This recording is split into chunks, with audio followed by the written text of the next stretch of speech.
The last 3 months of 2024 kind of snowballed into what felt like one long, chaotic episode of my life.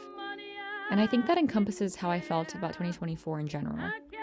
Last year, I found myself getting caught up in busyness time and time again, constantly burning out, and forgetting to live in the moment.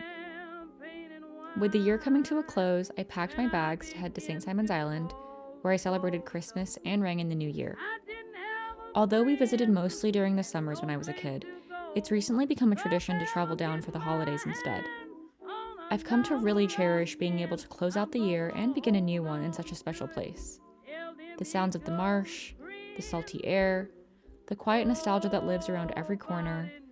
It's become the perfect place for me to reflect, reset, and reconnect with myself.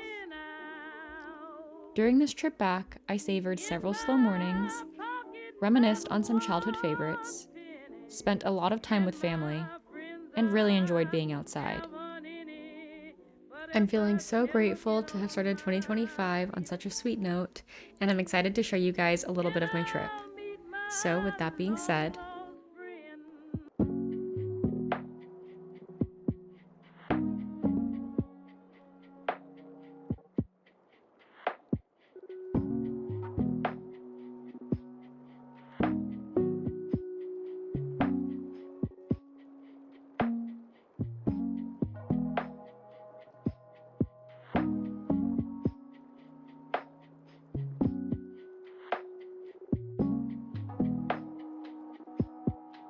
Coming in last place, but an unbelievable performance for K9. Sadie Mae Peterson, 3 gifts!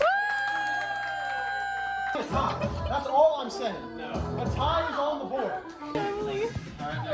We got top 13 total gifts. 13 total gifts.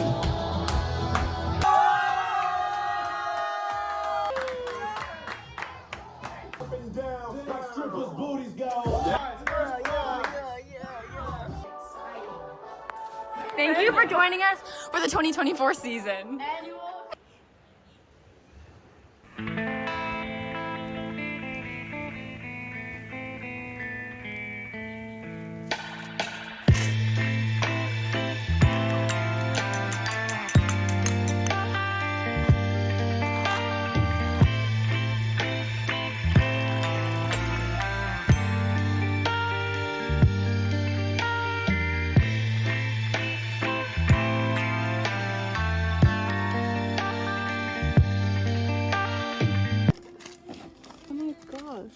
These are so cool, actually.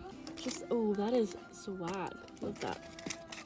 Oh my gosh, that's gorgeous. What does it say? I don't know. This house, someone got married in this house. on our way home, we came across this huge oak tree called the Lover's Oak, and it's actually kind of hard to show you guys just how big it really was in person. But yeah, beautiful oak tree, had some really interesting history about the tree as well, and just an unexpected cool find on our way home from Brunswick. That is a massive. I wonder how long it's been here. What did you say, 300? Between 350 and 900 years.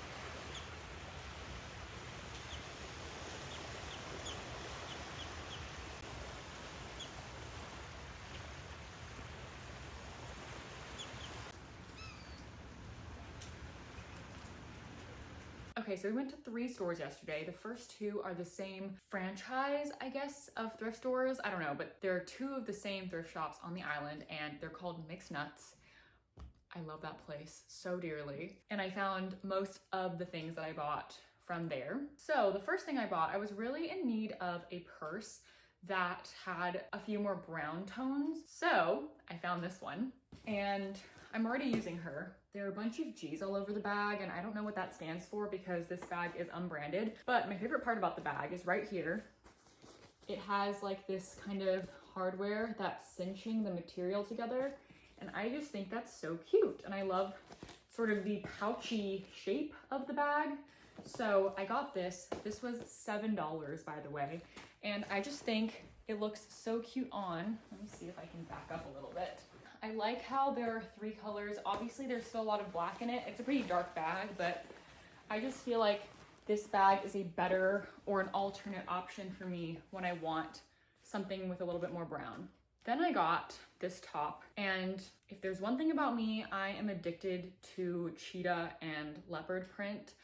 I know that it had a moment this year, and technically it's like out of style already, according to the people who are very obsessed with micro trends on TikTok. But I myself do not subscribe to that because I think that that's just, I don't know, there's a whole nother conversation to have there, but I don't like the trend cycle on social media anymore. And I think that it cuts trends too short, and also like we barely have time to enjoy them because they just get overdone so quickly. So I have been a self-proclaimed lover of leopard and cheetah ever since I was a child. Actually, look at this. The shoes that I wore to my grandma's today, they're leopard. For a girl like me, there's never too much leopard. I got this leopard long sleeve. It has some frilly details along the button, and it's just, you know, sheer cute top. I would wear this to dinner or just casually during the day. Then from the same store, I bought this belt. First of all, I just love the thickness of the belt. And recently I've been looking for more belts and accessories because I think my outfits have been, frankly, boring. I do think that a very simple, understated outfit with one or two statement things is my favorite way to dress at the moment. So I thought that this would be a fun, it's very simple. I mean, it's black and I still think it's quite understated, but you'll see when I show you the clip of me trying it on that when you tie it, it just looks fun. And I like the tassels. The next thing I got is probably the item that I'm most excited for. It was also $7. Oh, I haven't said the prices of anything, but so far everything you've seen, the belt was $7, the leopard top was $10, the bag was $7, and this top was also $7. It's hard to see what it looks like without it being on because it doesn't have much shape by itself. But this is a one shoulder top. I love the detail here at the top. I just think this is really beautiful, and I've really been liking one shoulder. I also really like how there is this ruching. You can't see it super clearly, but there's this ruching on the sides. I'm not usually a fan of ruching like this. I don't like shirts and dresses that kind of ruche up the side like this usually, but on this shirt, because it's a one shoulder top and it's super flowy, I think it looks really good. And also the material is not that material that's usually that ruching is done with. Like, I think the material is what bothers me more, and I'm really picky, honestly, about the things that I buy now because I find that when something is 100% polyester, it just doesn't look how I want it to look. It's just not like a lot of things that I have in my wardrobe. Again, I really love this. I wouldn't call it beading. I guess it kind of is. They're very large kind of beads, I guess, that are stitched on here. I'm also not usually a paisley lover, and I would say that this pattern is similar to paisley, but I think it just looks really cute on. And the way that I'm styling it, guys, I have a vision. I know how to make this look cute, but I'm gonna have to wait till I get back to LA to wear this in the way that I want to. The next thing that I got is definitely the best purchase of the day in terms of value, and just like as a find, it's been something that I've been wanting for, I don't know, 6 months, maybe a year, and that is this trench-like jacket. It's really hard to see in this frame. Let me tell you guys why this is a big find for me. I've been looking for a trench coat jacket for, about a year, and I haven't made any purchases for a couple of reasons. First of all, the color of a trench, that warm khaki that a lot of trenches are, I don't think looks good on my skin tone. I don't like wearing that color. So I was looking for trenches that were not that color. Also, I'm very picky about fit. I'm super tall, and so a lot of sleeves are too short on me. Even a lot of jackets in general, anything that's meant to be long on the average person can look too short on me. I was waiting to find the version of a trenchy jacket that would be perfect for what I wanted. But the real win when it comes to this jacket is the fact that the tag is still on and it's completely unworn. It's spotless, it's so clean. And I think this jacket was $50 for a brand new coat. Like, that's a great deal. So I had to get it. And this is something that I'm super excited about. Also because it's made from this cottony, much lighter material than, say, a wool trench. So it's something that I can see myself wearing a lot in a place like LA, which gets cold, but not super cold. At the second thrift shop, I found a really cute sweater, which I will put a picture of right here.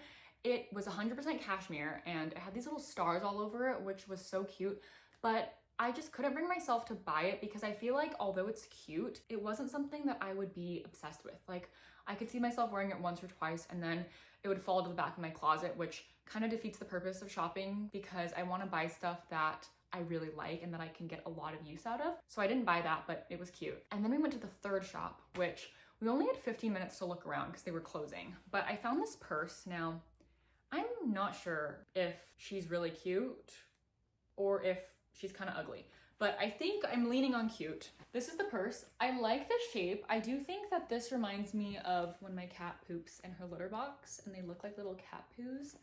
But the color as well was very Kermit. I don't go for colors like this often, but I liked the pocket details. I liked the shape. This is a little bit like not something that I would typically go for, but it was $8. So I don't know. I'm not obsessed, but I liked it enough to give it a try. I think $8 is worth it for some experimentation. These do remind me of my cat's poops. And as we were walking out of that last store, my sister and I came across this box of vintage matches, which are so cool. One of the ones that we liked were from this couple's wedding in 1988, and it literally says the day of the wedding. This is probably my favorite one. Well, actually, I brought my two favorites. I think this is just so cool. And this one is really simple, but she's just so pretty. Like, I'm obsessed with this.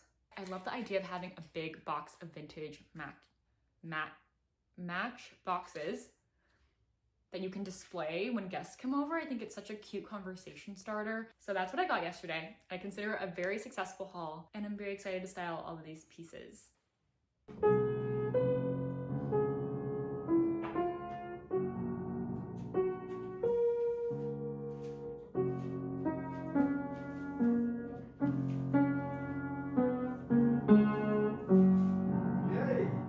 Yay! That's amazing! So today we are going to the Turtle Center, the Georgia Sea Turtle Center, which I've been visiting since I was a little kid. Partially that is because my favorite animal is a sea turtle, but also this center rehabs sea turtles that have been injured or harmed in the wild, and they rehabilitate them and then release them back when they're all better. I just have an obsession with this place, and my whole family knows it too. Low-key, none of them want to come with me today. We've been so much that we know this exhibit and we know the entire center really like the back of our hand. Like, I've been at least 10 times. I love this Sea Turtle Center, but I still want to go back every time we visit. So we're doing that today.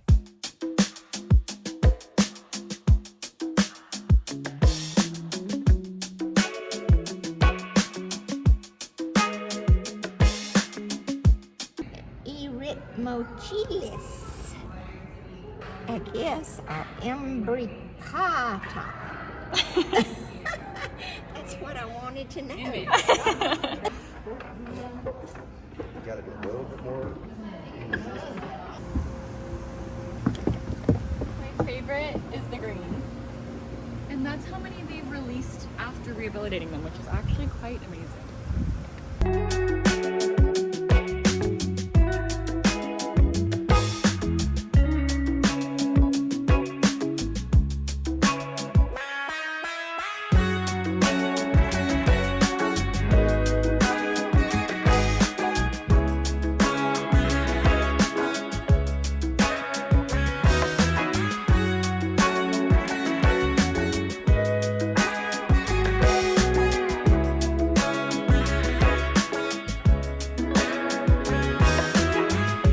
Okay, so this gets pulled up. This hits the bottom, and it will go flat, and then your bait will be in the middle. Crabs will crawl in and eat, and then when you pull it up, it closes.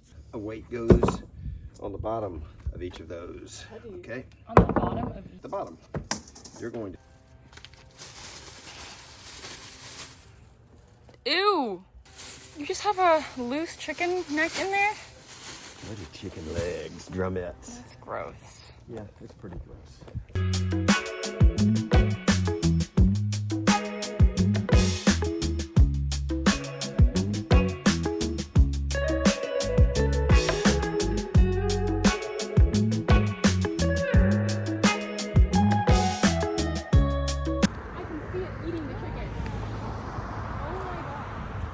My parents caught a crab So we're running over to look at it.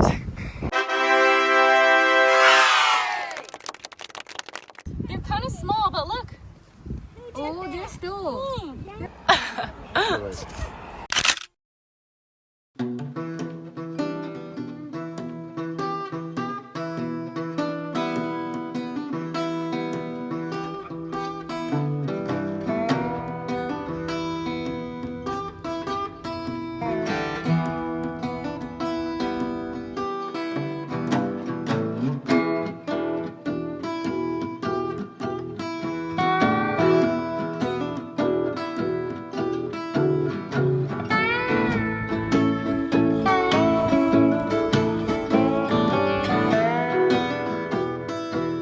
The marsh here is so beautiful.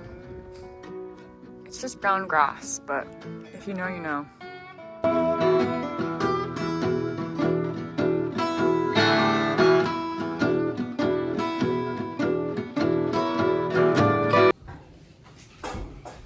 Oh yeah, you can see some. Come here, you can see. Hey. Hey, is it 6, 3?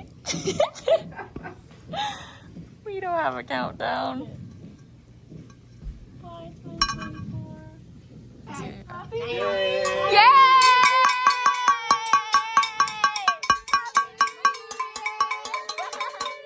I love you.